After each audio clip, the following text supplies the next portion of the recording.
අයිබෝන් අපි මේ වීඩියෝ එකේ ඉගෙන ගන්න යන්නේ CSS animations ගැන.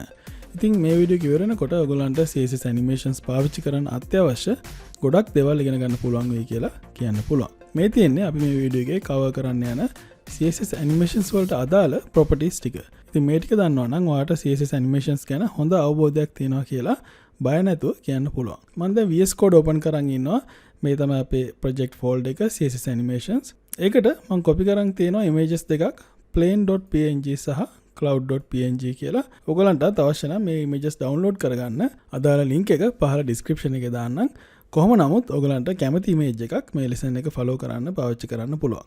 එහෙනම් අපි මේ folder එකේම create කරගමු basic html file එකක්. අපි ඒක save කරගමු index.html කියලා. ඊට පස්සේ අපි තව create කරගමු CSS file එකක් style.css කියලා. ඊට පස්සේ මේ HTML file එකට අපි basic HTML structure එකක් දාගෙන මම මේකේ title එක දාන්නම් CSS animations කියලා. ඊට පස්සේ මම මේකට link කරගන්නම් අපේ CSS file එක style.css. හරි. දැන් මම මුලින්ම මේ plain.png කියන image එක අපේ web page එකට insert කරගන්නම්. plain.png. ඊට පස්සේ අපි මේ live server එක on කරගමු. දැන් browser එකේ open වෙලා තියෙන අපේ page එක. ඒකම එකේ අපිට පේනවා අපේ plain.png image එක.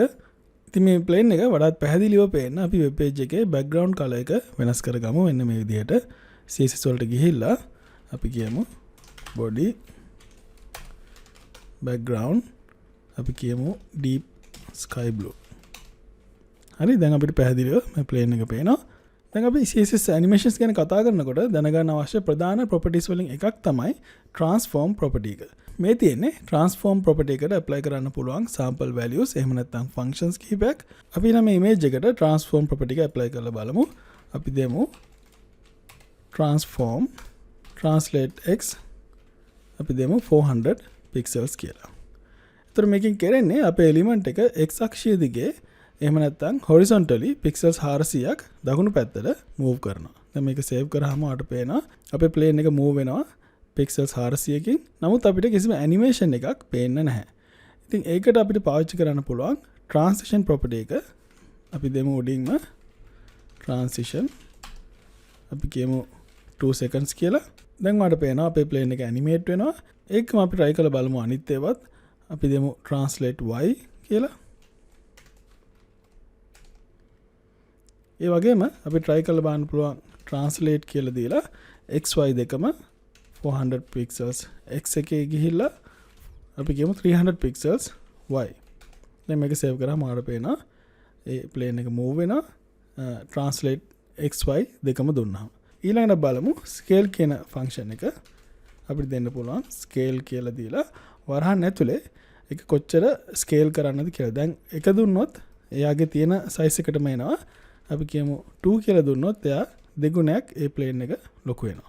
ඒ වගේම අපිට ඔන්න පොඩි කරන්න පුළුවන් scale 0.5 වගේ දුන්නොත් ඒකෙන් භාගයක් විතර පොඩි වෙනවා.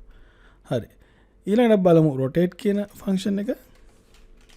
rotate අපි කියමු 45 degrees කියලා. ආර පේනවා ඒක ඇලවෙනවා degrees 45කින් එහෙම නැත්නම් අංශක 45කින්. ඒතකොට minus දුන්නොත් ඒකේ direction එක වෙනස් වෙනවා.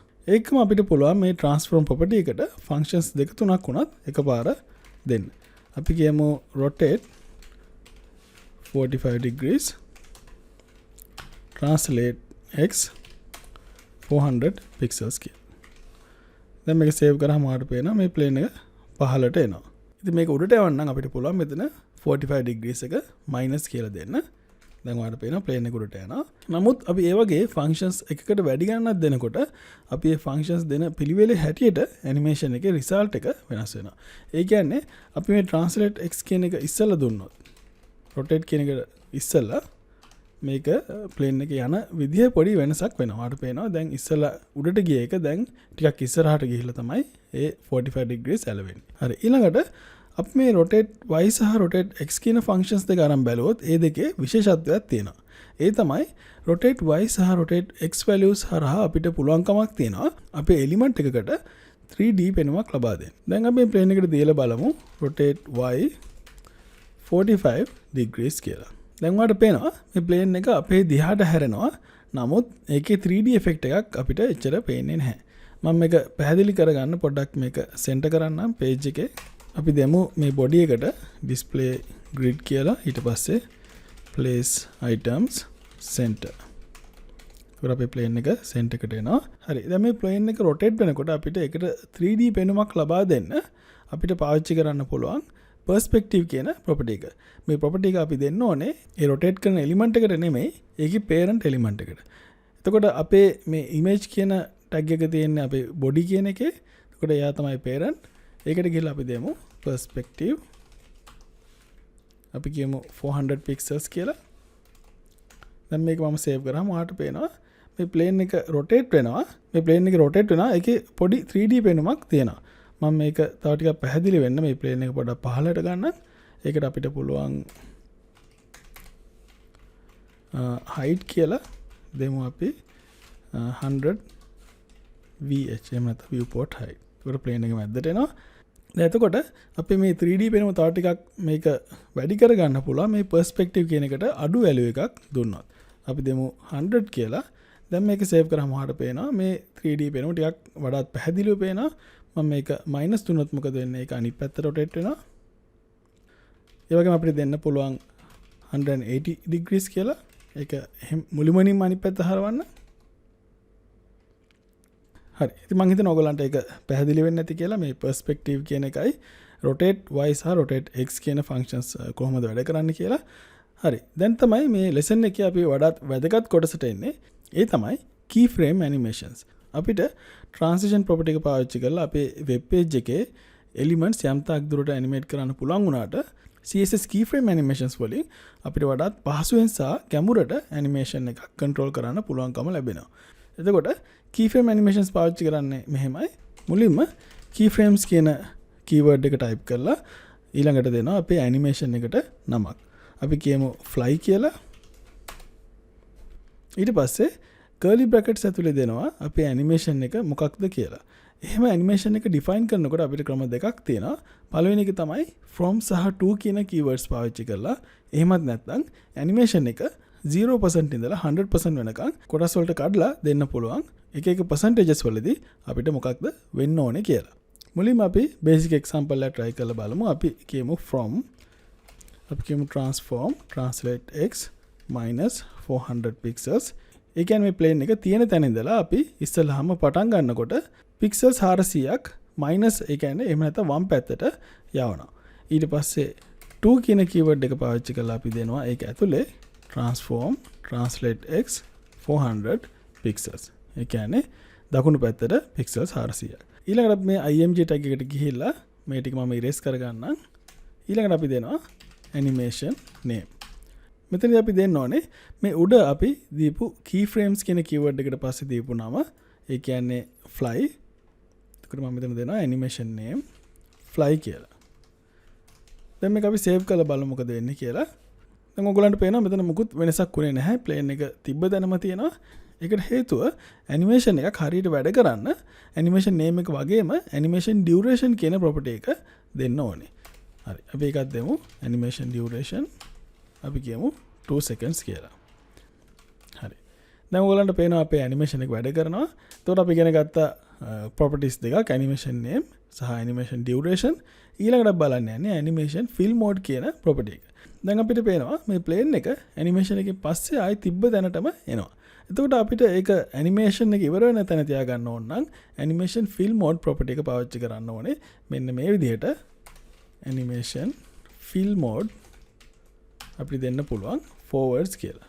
දැන් මේක save කරොත් ඔයාලට පේනවා මේ plane එක move වෙලා ඒක ඉවර වෙච්ච තැන නවතිනවා. ඒ කියන්නේ මේකේ default value එක තමයි backwards. ඒ කියන්නේ අපි animation එකේ specify කරේ නැත්නම් මෙතන දුන්නොත් backwards කියලා ඔයාලට බලා ගන්න පුළුවන්. animation එක වෙලා ආයි තිබ්බ තැනට වෙනවා. ඒ කියන්නේ ඒක තමයි default value එක. ඊට පස්සේ අපි දෙමු ආයිමත් forwards කියලා. එතකොට ඒක නැවතිච්ච තැනම තියෙනවා. ඊළඟට බලන්න යන්නේ animation timing function එක ගැන. ඒකෙන් කරන්නේ අපි animation එකේ speed curve එක පාලනය කරන එක. මේ example එකෙන් බලා ගන්න පුළුවන් animation timing function එකට අපිට දෙන්න පුළුවන් predefined functions මොනවද සහ ඒ වගේ වෙනස මොකක්ද කියලා. මම මේකේ link එක පහළ දාන්නම්. එතකොට අපි ඇනිමේෂන් ටයිමින් ෆන්ක්ෂන් එකක් දුන්නේ නැත්නම් මේ is කියන ෆන්ක්ෂන් එක by default apply වෙනවා. මොකද ඔයගලන්ට පේනවා දැන් මෙතන example එකේ මේ default කියලා තියෙන tag එක මේ is කියන එකත් එක්කම එකම වේගයෙන් තමයි යන්නේ. ඒ කියන්නේ අපේ plane එකට දැන් apply වෙලා තියෙන්නේ. මම මේක අයමත් refresh කරාම ඔයාලට පේනවා මේ is කියන animation timing function එක අපි දුන්නේ නැති වුණා. දැන් අපි දීලා බලමු ඒ වෙනුවට animation timing function අපි දීලා බලමු linear කියන function එක. දැන් ඔයාලට පේනවා අපේ plane එක මුල ඉඳලා අග වෙනකම් එකම වේගයෙන් යනවා. ඒක ඔයගලන්ට try කරලා බලන්න පුළුවන් මෙන්න මේ example එකේ එහෙම නැත්නම් අපේ මේ slide එකේ තියෙන අනිත් timing functions දාලා ඒක වැඩ කරන්නේ කොහොමද කියලා. ඊට අමතරව අපිට දෙන්න පුළුවන් තවත් timing functions දෙකක් තියෙනවා. එකක් තමයි steps කියන function එක. ඒකෙන් කරන්නේ අපේ animation එක අපි කියමු තප්පර දෙකක animation එකක් නම් ඒක අපි දෙන steps ගණනට කඩලා execute කරනවා. දැන් අපි මෙතන දුන්නොත් animation timing function එක steps අපි කියමු 5යි කියලා. දැන් මේක save කරාම ඔයාලට පේනවා මේක move වෙනවා 5 සැරයක්. කැඩි කැඩි තමයි move වෙන්නේ. එතකොට ඔයා දෙන steps ගන්නට ඒකේ ඒ move වෙන ක්‍රමය වෙනස් වෙනවා. මෙතනදී මේ effect එක එච්චර smooth නැහැ. නමුත් මේ වගේ effect එකකුත් ඔයගලන්ට අවශ්‍ය වෙන වෙලාවල් තියෙන්න පුළුවන්. ඒක නිසා එහෙම එකක් තියෙනවා කියලා දැනන් ඉන්න එක හොඳයි. හරි. ඊළඟට මීටත් වැඩිය ගොඩක් ප්‍රයෝජනවත් function එකක් තියෙනවා cubic-bezier කියන animation timing function එක. මේක පාවිච්චි කරලා අපිට පුළුවන් අර කලින් කතා කරපු predefined timing functions වලට අමතරව අපි කැමති විදියට animation එකක speed curve එක manage කරන්න. ඉතින් මේ function එක create කරගෙන අපිට යන්න පුළුවන් cubic-bezier.com කියන website එකට. ඒක ගියාම ඔයාලට පේනවා මේ handles පාවිච්චි කරලා අපිට පුළුවන් අපේ animation එකේ speed එකේ curve එක වෙනස් කරගන්න. ඊළඟට තියෙන්නේ ඔයාලට මේක check කරලා බලන්න පුළුවන් go කියලා දීලා දැන් මේ ඔයා create කරගත්තු එකයි is කියන එක අතර තියෙන වෙනස මොකක්ද කියලා ඔයාලට ඕන නම් මේක linear එකත් එක්ක compare කරලා බලන්න පුළුවන්. ඒතකොට මේ තියෙන උඩ pink මේ purple color එක එහෙම නැත්නම් pink color එකකින් තියෙන්නේ අපි create කරගත්තු timing function එක move වෙන්නේ කොහොමද කියලා.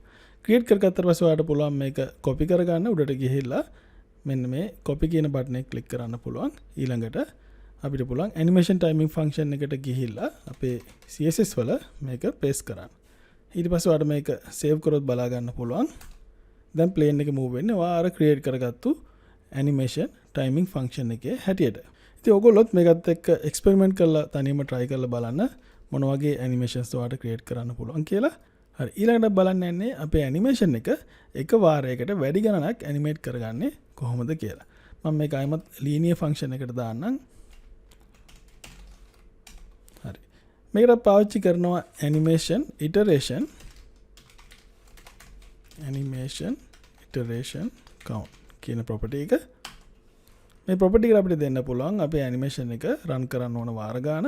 අපි කියමු 5 පාරක් කියලා මෙතන 5 දාලා type කරලා අපි save කරොත් ඔයාලට පේනවා මේ animation එක 5 පාරක් execute වෙලා නවතිනවා.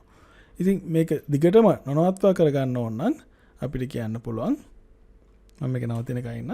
ඊට පස්සේ අපිට දෙන්න පුළුවන් මේක දිගටම execute වෙන්න නොනවත්වා infinite කියන value එක. ඒතකොට ඔයාලට පේනවා මේ animation එක non stop execute වෙනවා. දැන් අපි බලන්න යන්නේ animation direction කියන property එක. ඒකෙන් අපිට පුළුවන් animation එකක දිශාව වෙනස් කරන්න. දැන් මේ plane එක move වෙන්නේ වමේ ඉඳලා දකුණු පැත්තට විතරයි. ඉතින් අපිට අවශ්‍ය නම් මේ animation එක දකුණේ ඉඳලා වමට animate කරන්න අපිට පුළුවන් දෙන්න මෙතන animation direction reverse කියලා. animation direction reverse. දැන් මේක save කරොත් ඔයාලට පේනවා. දැන් අපේ animation එක වෙන්නේ අනිත් පැත්තට. ඉස්සෙල්ලා වමේ ඉඳලා දකුණට ගියා දැන් දකුණේ ඉඳලා වමට වෙනවා. එතකොට මේක දෙපැත්තට මාරුවට යවන්න ඕන නම් ඔයාලට දෙන්න පුළුවන් alternate කියන value එක. දැන් ඔයාලට පේනවා අපේ animation එකේ direction එක දෙපැත්තටම යනවා. හරි. අන්තිමට බලන්න යන්නේ animation delay කියන property එක. මෙතනදී අපි specify කරන්නේ web page එකක් load වුණාට පස්සේ කොච්චර වෙලාවකින් අපේ animation එක පටන් ගන්න ඕනේද කියලා. මේක ගොඩක් ප්‍රයෝජනවත් වෙන්නේ අපේ page එකේ items එකකට වැඩි ගණනක් animate වෙනවා නම් තමයි. ඉතින් අපි කොහොමද මේක දීලා බලමු. animation delay කියලා අපි දෙමු 5 seconds කියලා දීලා මේක save කරොත් ඔයාලට පේනවා මේ page එක load වෙලා තත්පර 5කට පස්සේ තමයි අපේ animation එක පටන් ගන්න. හරි.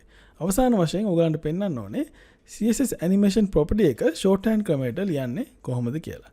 එතකොට මේ තියෙන්නේ ඒකේ order එක. එතකොට අපි මේ example එක shorthand ක්‍රමයට පාවිච්චි කරලා ලියනවා නම් මෙන්න මේ විදිහට දෙන්න ඕනේ. animation. ඊට පස්සේ අපි දෙනවා animation එකේ name එක. ඊළඟට අපි දෙන්න ඕනේ animation එකේ duration එක 2 seconds. ඊළඟට අපේ timing function එක අපි දෙනවා linear. ඊළඟට ඒකේ delay එක අපි දුන්නා 5 seconds කියලා. iteration count එක අපි කියමු infinite. direction එක alternate. අන්තිමට දෙනවා fill mode එක forwards කියලා. දැන් අපිට පුළුවන් මේ ටික ඔක්කොම erase කරන්න. එහෙම නැත්නම් අපි මේක comment කරමු. දැන් මේක save කරාම ඔයාලට පේනවා අපේ animation එක තත්පර 5කට පස්සේ වැඩ කරන්න ගන්නවා. නමුත් මෙතනදී අපි පාවිච්චි කරේ මේ CSS animation වල එහෙම නැත්නම් animation property එකේ shorthand method එක. හරි. එහෙනම් මම හිතනවා මේ වීඩියෝ එකෙන් ඔයගලන්ට CSS animations ගැන හොඳ අවබෝධයක් ලැබෙන්න ඇති කියලා. ඉතින් මේක පුළුවන් තරම් ප්‍රැක්ටිස් කරොත් ඔයගලන්ට ඔයගලන්ගේ knowledge එක සහ experience එක improve කරගන්න පුළුවන්. හරි. ඒකම ඔයගොල්ලෝ මතක තියාගන්න ඕනේ මේ animations images වලට විතරක් නෙමෙයි text වලට උනත් අපිට apply කරන්න පුළුවන්. එහෙනම් අපි තවත් වීඩියෝ එකක් හම්බ වෙනකන් ඔයගලන්ට සුබ දවසක්.